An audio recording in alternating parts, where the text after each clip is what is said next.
ایک جوان کہتے ہیں بڑا گنہگار تھا، ایران کا رہنے والا ہوتا ہے جوان دوستیوں کے چکر میں، تو ایسا ہی جوان تھا دوستوں میں، پرائیویسیز میں اور ان چیزوں میں پڑا۔ جب والدین نے زیادہ پوچھنا شروع کیا تو اس کو پتا تھا اب گھر میں تو یہ میں کام نہیں کر سکتا، نشے کا عادی ہو چکا تھا، تو اس نے ماں باپ کو چھوڑا۔ کہتا ہے میں اتنا بد اخلاق تھا، جب غصہ آتا تھا تو کبھی کبھی ماں کو بھی مارتا تھا، باپ کو بھی۔ جب نفس کی حکمرانی ہو جائے نا بندے پر تو ظالم بھی بن جاتا ہے۔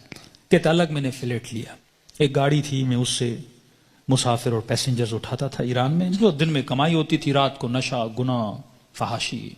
کہتے ہیں محرم کا مہینہ شروع ہوا، ایام محرم آئے، 6 دن گزر گئے، میرے دوست نہیں آئے۔ میں نے فون کیا کیوں نہیں آئے؟ انہوں نے کہا کہ مصیبت کے دن ہیں، ایام ازاں ہیں، ہم گنہگار ہیں لیکن کم از کم 10 دنوں میں ہم احترام کرتے ہیں۔ تو کہتا میں غصے سے دوستوں کو آنے کی ضرورت نہیں ہے، میں نے گاڑی نکالی اور راستے کو جا رہا تھا، مسافر اٹھاتے اٹھاتے رات بہت لیٹ ہو گئی تھی، اس راستے پہ ایک میں نے لڑکی کو کھڑا ہوا دیکھا، اسے میں نے گاڑی میں بٹھایا، کہاں جانا ہے؟ کہا سیدھا جانا ہے۔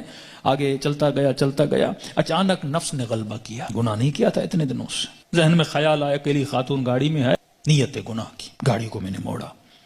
یہ جوان بچی محجب کہنے لگی کہاں جا رہے ہو؟ مجھے تو سامنے جانا ہے۔ میں نے وہی گناہ والے جملے بولے، اسے دعوت گناہ دی۔ کہ بچی رونے لگی تو کیسی باتیں کر رہا ہے؟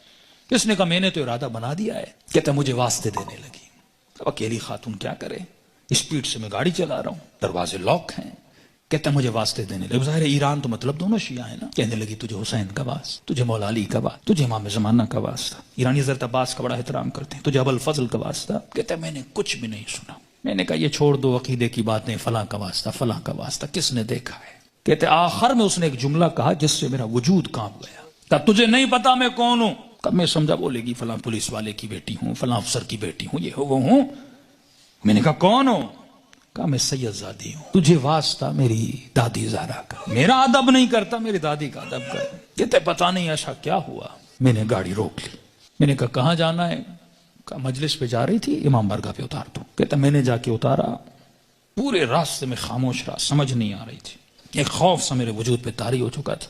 کہتا یہ خاتون گاڑی سے اتری اور جب جانے لگی تو مجھے کہنے لگی کہ اے جوان میں مجلس میں جا رہی ہوں، تیرے لیے دعا کروں گی، تو گناہ کرنے پہ آتا تجھے کون روکتا، میں اپنی دادی زہرا سے تیری سفارش کروں گی۔ میں نے سارے واسطے دیے، تو رکا نہیں، لیکن جب تم نے میری دادی کا نام سنا تو رک گیا۔ اہل بیت فرماتے ہیں ہم بڑا احترام کرتے ہیں اس بندے کا جو ہماری دادی کا احترام کرے۔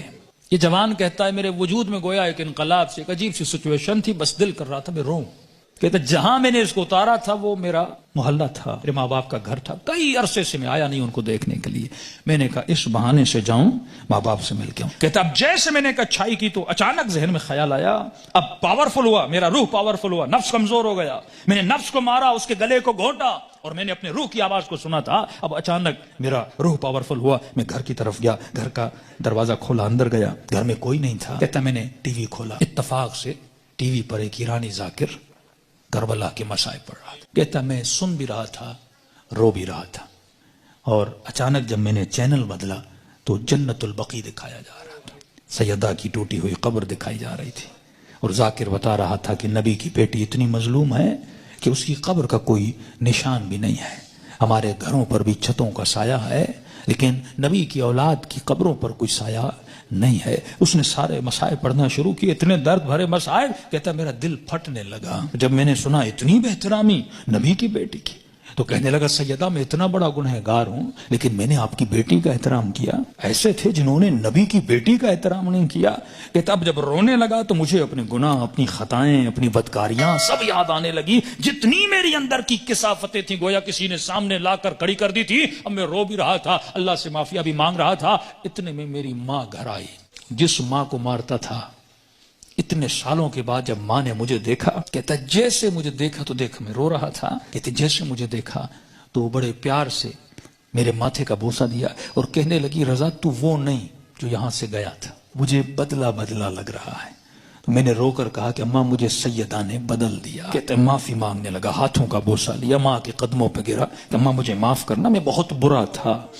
جب میں زیادہ رونے لگا تو ماں نے کہا بیٹا یہاں نہیں رو، امام بارگاہ میں مجلس ہو رہی ہے، معصوم کا فرمان ہے کوئی بھی دنیا کی مصیبت آئے نا ایسے نہ رویا کرو، بیوی چھوڑ کے جاتی ہے، بچے بدتمیزی کرتے ہیں، رزق میں پریشانیاں آتی ہیں، بندے کا دل کرتا ہے روم، کہتے ایسے اپنے آنسوؤں کو ضائع نہ کیا کرو، ذکر حسین کو یاد کیا کرو، مصیبت اہل بیت کو یاد کیا کرو، ان آنسوؤں کی قیمت بڑی ہے، ان کو ایسے ضائع نہ کیا کرو، غم حسین میں، مناجات خدا میں، توبہ میں بہایا کرو۔ تو ماں نے کہا حسین کی مجلس میں جاؤ، کہتا ہے اتنے سالوں کے بعد جب محلے میں گیا تو محلے داروں نے دیکھا ارے وہ جوان جو اتنا گمراہ تھا آج ذکر حسین میں رو رہا ہے، اس کی زندگی میں انقلاب بپا ہو گیا۔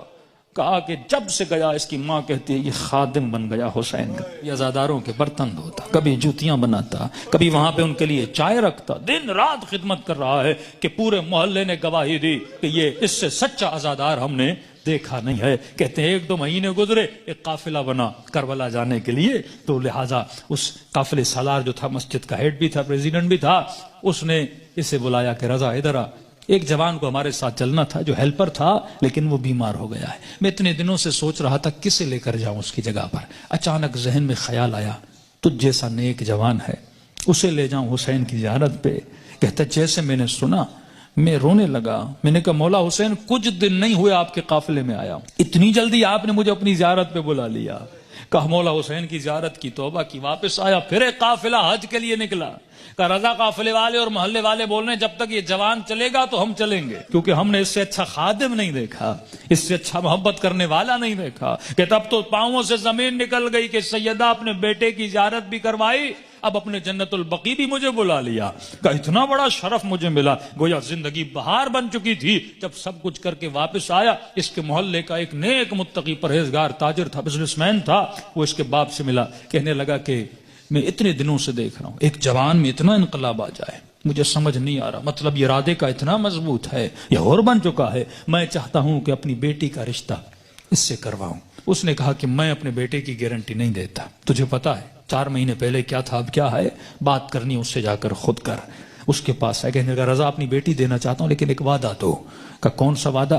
کہ وعدہ یہ دو کہ پھر حسین کو چھوڑو گے نہیں، یہ دروازہ چھوڑ کے جاؤ گے نہیں۔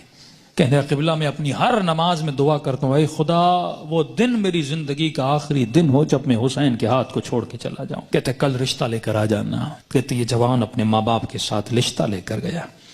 جب اس کے گھر میں داخل ہو، ایران میں رسم ہے جس بچی کا رشتہ دینے جاتے ہیں وہ چائے لے کر آتی ہے، وہ بچی چائے لے کر آئی، جیسے اس جوان نے کپ اٹھایا اس بچی کی نگاہ اس کے چہرے پر پڑی، کہتے ہیں ہاتھ سے وہ ٹریل گرا اور چیخ مار کے بے ہوش ہو گئی، کمرے میں لے گئے، بڑی دیر کے بعد ہوش میں آئی، اور جیسے ہوش میں آئی زار و قطع رونے لگی، اور اس کی زبان پر بس ایک ہی نام تھا، یا فاطمہ الزہرا، یا فاطمہ الزہرا۔